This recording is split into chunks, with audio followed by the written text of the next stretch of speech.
ड्युर्फन, म्युश्चन, मिसन, झॉलन, woollen, können. हे आहेत मोडाल वर्ब जर्मनमधले. ही कधी कशी वापरायची आपण समजून घेऊया.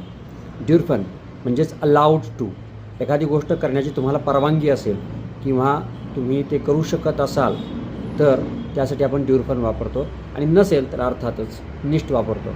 उदाहरणार्थ, मी 16 वर्षाचा आहे आणि त्यामुळे मी वाहन चालवू शकत नाही.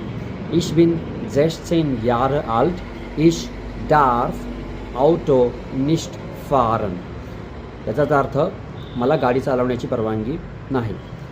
म्युश्चन म्हणजेच एखादी गोष्ट हवी आहे किंवा इंग्लिशमध्ये वुड लाईक टू, यासाठी आपण म्युश्चन वापरतो. For example, ich möchte Pilot werden, म्हणजेच मला पायलट व्हायचं आहे. ich möchte Pilot werden, तुमची इच्छा व्यक्त करण्यासाठी आपण म्युश्चन वापरतो.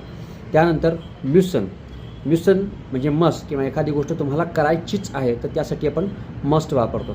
विद्यार्थ्यांसाठीचं एक वाक्य, for example, ich muss Hausaufgaben machen, म्हणजेच मला होमवर्क केलाच पाहिजे.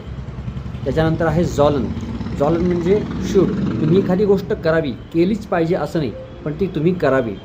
उदाहरणार्थ, wir müssen jeden Tag joggen, म्हणजेच wir sollen jeden Tag joggen, याचाच अर्थ आपण सगळ्यांनी रोज जॉगिंग केलं पाहिजे. त्याच्यानंतर können, können म्हणजे कॅन, म्हणजेच करू शकतो. आता मला पोहायला येतं तर मी इथं म्हणणार ich kann schwimmen, किंवा आपल्याला पोहायला येतं wir können schwimmen. आणि त्याच्यानंतर आहे वॉलन. वॉलन म्हणजे वॉन्ट, एखादी गोष्ट हवी आहे त्यासाठी आपण वॉलन वापरतो.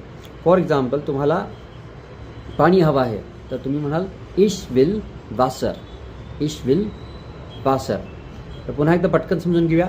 ड्युर्फन, म्युश्चन, म्युसन, झॉलन, वोलन, können हे आहेत जर्मनमधील मोडाल वर्ब. Danke, tschüss.